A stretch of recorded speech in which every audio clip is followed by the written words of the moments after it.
Car ने किसी ने बहुत बढ़िया driving. Hello guys, welcome back to my channel Neeraj CG04। तो जो CG04 है वो मेरी कार का नंबर है और मेरी कार जैसे कि आपको पता है छत्तीसगढ़ रायपुर की है और छत्तीसगढ़ रायपुर की जो सीरीज़ है वो है CG04। तो अभी हम जा रहे हैं गुड़गांव सेक्टर 40 से एम्बियंस मॉल की तरफ और आपको कुछ इन्फॉर्मेशन देना चाहूँगा मैं आज की इस व्लॉग्स में।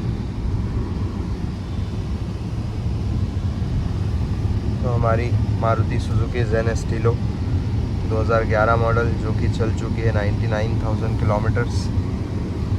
दिल्ली NCR में अगर आप रहते हैं या अगर आप कोई भी मेट्रो सिटी में रहते हैं और आप एक लो बजट कार अगर लेना चाहते हैं, आप एक लो बजट कार लेना चाहते हैं तो या कह लो लो बजट कार नहीं, आपके पास बजट भी है बट फिर भी आप एक सस्टेनेबल कार चाहते हैं तो उसके लिए आप क्या कर सकते हैं, क्या आपको ध्यान रखना चाहिए, कुछ चीज़ें आपको बताना चाहूँगा। अब जैसे सबसे पहले मैंने जो किया मेरी कार के साथ, तो मेरी जो कार है वो मुझे 2011 मॉडल है लेकिन मैंने इसको ली थी 2023 में, आज से 1 साल पहले।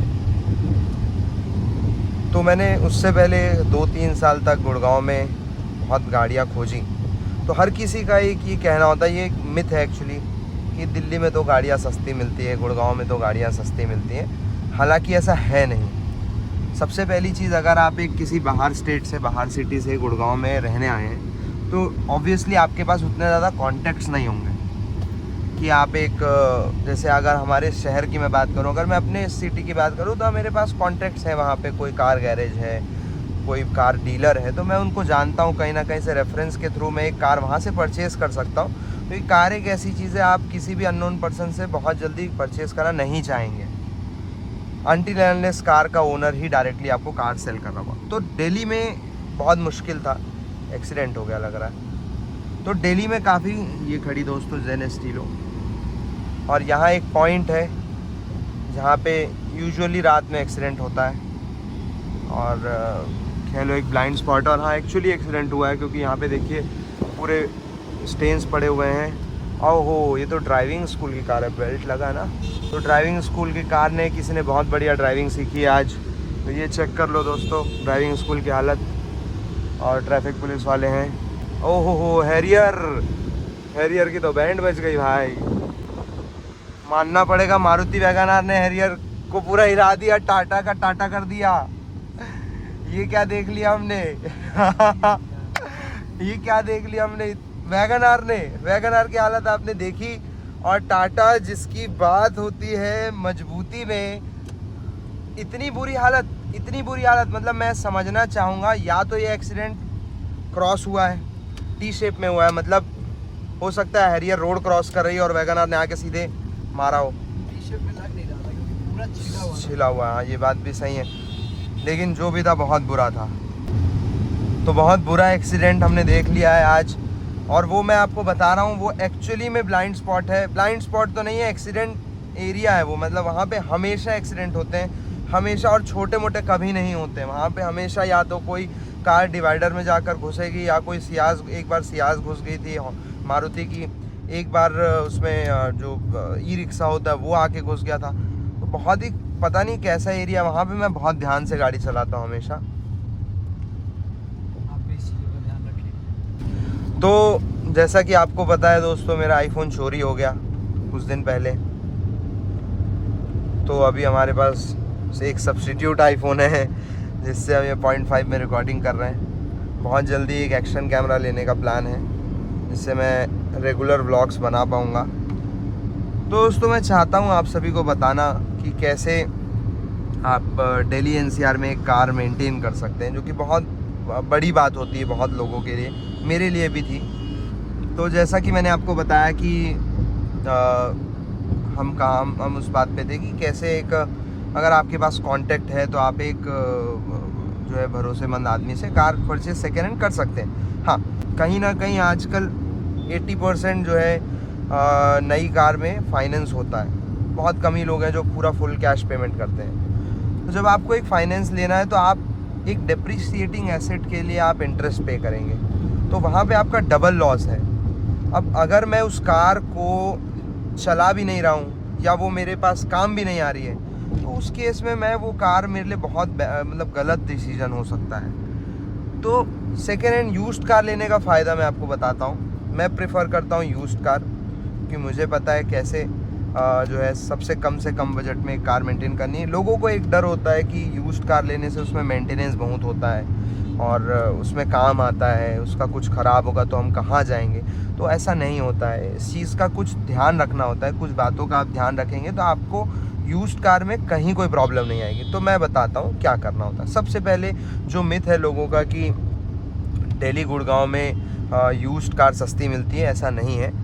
मिलती भी होगी तो आप वो भरोसेमंद सोर्स नहीं होगा, वो भरोसेमंद सोर्स नहीं होगा। अब सबसे पहले समझते हैं दिल्ली का कार एज रूल। कल वाले व्लॉग में भी मैंने ये आपको बात बताई थी कि दिल्ली में कैसे 10 साल और 15 साल के बाद भी, मतलब 10 साल और 15 साल के पहले की गाड़ियाँ तो बैन है ही हैं, लेकिन उसके बाद जो 10 साल और 15 साल की एज में वो भी बैन हो जाती है ठंड में पॉल्यूशन के कारण। तो आपको दिल्ली में डीजल कार 10 साल, पेट्रोल कार 15 साल, ये एज लिमिट है, इससे पुरानी वो कार नहीं होनी चाहिए। चलिए अच्छी बात है। अब अगर मैं दिल्ली में एक छोटी सस्ती कार लेना के बारे में सोच रहा हूँ तो डीजल कार्स तो मैं नहीं ले सकता, क्योंकि बहुत सिंपल लॉजिक है। डीजल कार मतलब आज 2024 है तो 2014 के बाद की डीजल कार चाहिए। 2014 के बाद की डीजल कार मेरे को खोजने पे, अगर मान लो मैं 2014 के बाद मतलब 2015-16 की तो नहीं लूँगा, क्योंकि 2-3 साल उसकी भी वैलिडिटी हो, मैं ऐसी कार खोजूंगा। मतलब 2017-18 की मेरे को डीजल कार लेनी पड़ेगी। 17-18 की डीजल कार अगर मैं बात करूं, ग्रैंड i10 आपको मिल जाएगी 3-3.5 लाख रुपए के बजट में। अगर मैं बात करूं स्विफ्ट की तो 2017 के आसपास की स्विफ्ट भी आपको 3.5 लाख रुपए में मिल जाएगी। हाँ, अब अगर आपका बजट है और आपको लगता है कि मेरे यूसेज हैं तो आप एक डीजल कार प्रेफर कर लीजिए। 4 लाख 5 लाख के बजट में आपको अच्छी कार मिल जाएगी। कहाँ मिलेगी मैं बताऊंगा, कैसे खोजना है वो भी मैं बताऊंगा। हाँ, तो अब जो है पेट्रोल कार पे आते हैं। लेकिन मेरा बजट जो था, मैं पर्सनली अपनी बात कर रहा हूँ, देखिए हर किसी का बजट अलग होता है। मेरा बजट जो था वो 1 लाख था। हाँ जी, 1 लाख रुपए में मुझे कार चाहिए थी। मेरा उससे ज़्यादा मैंने सोचा नहीं था कि मैं 1 लाख रुपए से ज़्यादा खर्च करूँगा। 1 लाख रुपए में मेरे को कार चाहिए थी, ये गाड़ी मैंने उतने में ही ली है। तो अब मैं आपको बताता हूँ कैसे। सबसे पहले मैंने लेते वक्त किन बातों का ध्यान रखना चाहिए? हाँ, बहुत ज़रूरी है। बहुत सारी बातें होती हैं भाई, लोगों को नहीं पता होती, और वो कार ले लेते हैं, फिर उसमें कुछ प्रॉब्लम आती है तो फिर उनको लगता है कि पूरी यूज्ड कार ही बेकार है, कभी नहीं लेना चाहिए। तो एक एक्सपीरियंस की बात है, अगर वो आपका एक्सपीरियंस ख़राब हो जाता है फिर आप कभी भरोसा नहीं कर पाएंगे उस चीज़ में। एक्सपीरियंस ख़राब ना हो इसके लिए क्या बातों का ध्यान रखना है ये देखिए, तो अब जो है सबसे पहले मैंने जब कार खोजना स्टार्ट किया था दिल्ली गुड़गांव में, दिल्ली NCR में, तो मैंने कार्स OLX पे नहीं खोजी, क्योंकि मुझे पता है OLX पे बहुत फेक एड्स डलते हैं। मैंने एक कार का ऐड देखकर OLX में मैं गया सेक्टर 43 कार देखने। एसेंट 2013 की मॉडल थी, बहुत अच्छी कंडीशन में, बहुत ऐसी फ़ोटोज़ डालेंगे वो दोस्तों, बहुत अच्छी कंडीशन में, एकदम कैची ऐड बनाएंगे जिसमें आपको लगेगा कि ये कार तो तुरंत मुझे चाहिए, सस्ती और अच्छी। वो इतना ज़बरदस्त ऐड डालेंगे, first owner, car well maintained, photos, kilometre original, सब कुछ एक ऐड ऐसा लगेगा कि आपको ये कार तुरंत चाहिए। तो मैं भी ऐसे ही एक ऐड देख के मैं OLX में सेक्टर 43 गया वो कार खोजने। पहले तो वो आपको रिस्पॉन्ड नहीं करेंगे, समझिएगा उनका जो है वर्किंग स्टाइल कैसे होता है OLX में फेक एड्स का। पहले वो आपको रिस्पॉन्ड नहीं करेंगे, रिस्पॉन्ड नहीं करेंगे तो आपको लगेगा कि अरे ये कार, तो आप और जो है क्यूरियस हो जाएंगे जानने के लिए कि नहीं ये कार रिस्पॉन्ड नहीं कर रहा, मतलब वो कहीं ना कहीं बिक जाएगी, या तो वहाँ पे आपको जो है फोमो हो जाता है। इसके बाद आपने जो है अगर उस कार को ट्रैक कर लिया, खोज लिया, तो आपको रिस्पॉन्स अगर आएगा भी तो आपको ऐसा रिस्पॉन्स आएगा कि कोई बात नहीं, आप रहने दीजिए, दूसरे परचेजर आ रहे हैं, हम उनको दे रहे हैं गाड़ी, और आपको जो ऐड में रेट दिखेगा उससे भी कम में दे रहे हैं, ये बोल देंगे आपको। तो अब आप और ज़्यादा परेशान हो जाएंगे कि ऐसे कैसे ये मेरे हाथ से कार चली जाएगी। तो फिर आपको वो ट्रिक करेंगे कि आपसे कुछ डाउन पेमेंट बिना विजिट किए, बिना गाड़ी दिखाए, बिना आपको लोकेशन भेजे ले लें। तो मेरे साथ भी ऐसा ही हुआ था। बहुत ज़्यादा उनकी पिचिंग बहुत जो है ट्रिकी होती है, बहुत जो है स्कैमी होती है, ट्रैपी होती है। तो उन्होंने मुझे ट्रैप कर लिया था कि अब मैंने उनको तुरंत बोल दिया कि मैं 1500 रुपये आपको फ़ोन पे कर रहा हूँ, आप प्लीज़ उन ओनर को जो लेने आ रहे हैं उनको रुकने बोल दीजिए और मैं देखना होगा। तो फिर जैसे ही मैं पेमेंट करने जाता मुझे समझ में आया, थोड़ा सा मैंने डाउट किया, तो मतलब मैंने थोड़ा एक बार को रुक के सोचा, क्या हुआ इधर से जा सकते, एक बार को रुक के मैंने सोचा तो मुझे समझ में आ गया फेक है। मैं उसके बाद वो नंबर बंद हो गया था। चलिए ये तो OLX में आप सतर्क रहिएगा जब भी OLX में कार देख रहे हैं। तो पहला पॉइंट नंबर 1। दूसरी चीज़, कार अगर आपको लेना है दिल्ली गुड़गांव में तो आप सिर्फ और सिर्फ स्पिनी और Cars24 से ही लीजिएगा। क्यों? रीज़न है, देखिए आपको पहली बात कार की जानकारी है नहीं, ठीक है। दूसरी बात, आपके पास इतना टाइम नहीं है कि आप एक कार को लेने के बाद उसकी जो बेसिक ओवरहॉलिंग होती है वो करवाने के लिए घूमे इधर उधर, ठीक है। Cars24 और स्पिनी से कार लेने पे आपको सबसे पहले रिफर्बिश्ड कार मिलेगी, 6 महीने साल भर की वारंटी दे देते हैं, आपको रिटर्न गारंटी दे देते हैं, बहुत सारे आपको फैसिलिटीज़ मिल जाती हैं। पेपर्स का आपको टेंशन नहीं, कहीं बाहर से आप कार ले रहे हैं, पेपर का झंझट आपको, आप जाइए RTO में वहाँ साइन करवाइए। आप स्पिनी Cars24 से लीजिए, कोई पेपर का झंझट आपको नहीं करना। तो सबसे ज़्यादा फ़ायदा है Cars24 और स्पिनी से ही कार लेने का, यूज्ड कार। चलिए ये बात हो गई। दूसरी चीज़, अगर आपके पास आपकी नेटिव प्लेस में अगर पहचान है या अगर आपके कोई पहचान के वहाँ कार डीलर या कोई भी है, प्रिफर करिए अपनी कार वहाँ से लेके आइए, आपको प्राइस में बहुत डिफरेंस आएगा। ये कार अगर मैं आज Cars24 और स्पिनी में देखूंगा तो ये जेन स्टीलो 2011 की सेम कंडीशन की गाड़ी मुझे कम से कम 1,80,000 2 लाख रुपए में मिलेगी। ये कार सेम अब रिफर्बिश्ड मिलेगी, अच्छी पेंट वगैरह होके मिलेगी, अच्छी बात है, लेकिन मेरा बजट ही नहीं था। ये कार मैंने रायपुर में परचेज़ करी सेकेंड हैंड, इसके पहले ओनर से। प्रिफर करिएगा फर्स्ट ओनर कार ही लें, सेकेंड ओनर कार ना लें, प्रिफर करिए फर्स्ट ओनर कार, क्योंकि मतलब एक यही सब बातें हैं जो आपको ध्यान रखनी होती है, जिससे आप इंश्योर हो सकते हैं। ऐसा नहीं कि सेकेंड ओनर कार अच्छी नहीं होगी, ऐसा नहीं कि फर्स्ट ओनर है तो वो बहुत अच्छी होगी, लेकिन प्रिफर करें कि फर्स्ट ओनर हो। अब आपको जब फर्स्ट ओनर कार ये मुझे मिली थी, ये सिर्फ और सिर्फ 1,18,000 रुपये के आसपास मिली। कुछ थोड़ा बहुत बुशिंग वगैरह का काम मैंने करवाया था 5-10 हज़ार रुपये में, और फिर वहाँ से ट्रक में लोड करके यहाँ ये कार आई थी। और ये यहाँ पे देखिए ये कैसे कैसे यहाँ पे लोग टैक्सी वाले भैया लोग गाड़ी चलाते हैं। इस जगह पे भी रोज़ यही सीन होता है कि वो आएंगे फुल स्पीड में और यहाँ से पता नहीं क्यों यू टर्न लेते हैं, ये क्यों सीधे नहीं जाते हैं, ऐसा क्या। आगे टोल, आगे इनकी गाड़ी पे देखिए कांच पे कुछ लगानी है स्टिकर, वो स्टिकर यहाँ पे दिल्ली और NCR का टोल होता है 3,000 रुपये मंथली पास होता है उसका। अगर आपके पास वो अगर आपकी कमर्शियल कैब है तो अगर वो जो आपका वो है फुल हो गया, स्टोरेज बंद हो गया या कॉल आ रहा है, क्या हो रहा है देख कि मैसेज आ रहा है, अच्छा मेरे फ़ोन में आ रहा है, सॉरी। तो ये जो है यहाँ पे पकड़ लेते हैं, इसलिए इधर से जाते हैं। हाँ, फर्स्ट ओनर कार आप लीजिए, कम किलोमीटर चलियो, 70,000 बहुत अच्छी आता है, 60-70 हज़ार चलियो। अब आपको जो कार लेनी है वो 10 साल से पुरानी लीजिए और 15 साल, 10 से 15 साल के बीच वाली कार लीजिएगा। 10-11 साल पुरानी हो तो बहुत अच्छी बात है, आप उस कार को दिल्ली NCR में 3 से 4 साल चला पाएंगे। इससे क्या फ़ायदा होगा, देखिए कोई भी आप कार ले रहे हैं, आप कभी नहीं चाहेंगे कि मैं उस कार को 10 साल चलाऊं, कोई नहीं चलाता। लेकिन कोई भी आप कार ले रहे हैं, आप ये भी नहीं चाहेंगे कि मैं उसको 1 साल बाद मुझे बेचना पड़ जाए। तो 1 से लेके 5 साल तक का जो है, उसमें 2-3 साल तक का जो है एज ड्यूरेशन बचा होना चाहिए, उसका जो है यहाँ पे वैलिडिटी दिल्ली NCR में बची होनी चाहिए। इस कार का 2026 तक है, 2023 में मैंने ली, 3 साल बच रहे हैं, मैंने 3 साल मुझे पता आराम से मैं चला सकता हूँ। कार को लेते वक्त किलोमीटर्स चेक करवा लें शोरूम में।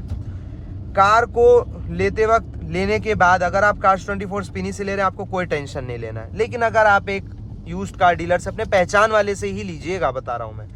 आप ले रहे हैं, कार लेने के बाद प्लीज़ सबसे पहले तो प्रिफर करिए मारुति की कार हो, प्रिफर करिए मारुति की कार हो, हुंडई हो चल जाएगी, प्रिफर करिए मारुति हो, क्योंकि सबसे लो मेंटेनेंस कार है। ये बात मान लो, ये फैक्ट है, ये मैं आपको बता रहा हूँ। कोई भी छोटी सी चीज़ ख़राब होती है, जो चीज़ आपको मारुति में 500 रुपये में काम हो जाएगा, वही सेम चीज़ आपको अदर ब्रांड्स में 2,000-3,000 रुपये लगेगा ही लगेगा। ये फैक्ट है। आप सोचिए, अगर मैं पेट्रोल फोर्ड फिगो लेता हूँ, 2011 की फोर्ड फिगो भी मुझे मान लो 1,30-1,40 में मिल जाती है, ठीक है, और ये 1 लाख रुपए में मिलती है। इसका एक बार ये गियर का केबल टूटा था, तो कुछ नहीं, एक क्लिप मैं ला के मैं खोल के लगा दिया था। अभी वही चीज़ अगर फोर्ड का टूटता तो ना मैं खोल पाता ना मैं लगा पाता, सीधे जाती गाड़ी शोरूम, पूरा केबल असेंबली चेंज होता जो कि कम से कम 3,500 का। तो ये छोटी छोटी चीज़ें हैं दोस्तों, कुछ चीज़ आप खुद भी मेंटेन कर सकते हैं। टाइम निकालिए, सैटरडे संडे अपनी गाड़ी पे काम करिए, एक अच्छी आदत होती है अपनी गाड़ी का ध्यान रखना। तो ये सारी बातें आप हमेशा ध्यान रखिएगा एक यूज्ड कार लेने से पहले। कम बजट में अगर आपको अच्छी कार चाहिए तो यूज्ड कार ले लो, मारुति की ले लो, ऑटोमेटिक वैगनर स्टिंगरे ले लो, ऑटोमेटिक वैगनआर ले लो। अगर आप दिल्ली एनसीआर में आपको डेली ऑफिस कम्यूट के लिए लेना है तो प्रेफर करो कि AMT आपको मारुति की कोई भी मिल जाए, बहुत अच्छी होती है, चलाने में बहुत कंफर्टेबल होती है। यहाँ मैनुअल चलाने में ट्रैफिक में बहुत इश्यूज़ भी होते हैं। तो ठीक है, जो भी आपके बजट में आपको मिले आप देखिए। बाकी यहीं तक का था ये व्लॉग दोस्तों, और भी आगे बने रहिए चैनल में। मैं आपको हमेशा बताते रहूँगा कि कैसे आप अपनी कार को अच्छे से रख सकते हैं, मेंटेन करके रख सकते हैं, क्या आपको ध्यान देना होता है, कैसे आप अपनी जो है कार को एक कम से कम सस्टेनेबल खर्चे में, हाँ कम से कम खर्चे में मेंटेन कर सकते हैं। कुछ चीज़ें होती है जो हमें नहीं पता होती, जिसके कारण हम शोरूम चले जाते हैं, वहाँ पे 100-500 रुपये की चीज़ की जगह वहाँ पे 5-10 हज़ार का बिल बन जाता है। कोई बातें होती हैं जो हम समय पे अगर ध्यान दे लें तो एक बहुत बड़ा खर्चा बच जाता है गाड़ी का। अगर मैं गाड़ी की ओवर हीटिंग की बात कर लूँ, गाड़ी अगर मान लो आपकी गाड़ी में कुछ साइंस है कि आपके रेडिएटर चोक है या आपका ओवर हीटिंग का इशू आने वाला है गाड़ी में, तो ये गाड़ी बहुत पहले बता देती है। हालांकि अगर आप ध्यान दे रहे हैं तो वो आपका बहुत बड़ा एक इंजन सीज होने तक का खर्चा भी बच सकता है, क्योंकि इंजन सीज हुआ मतलब आपका एक तरीके से फिर वो कार आपके वो पावर, वो आपकी ड्यूरेबिलिटी नहीं रहेगी आपके इंजन में।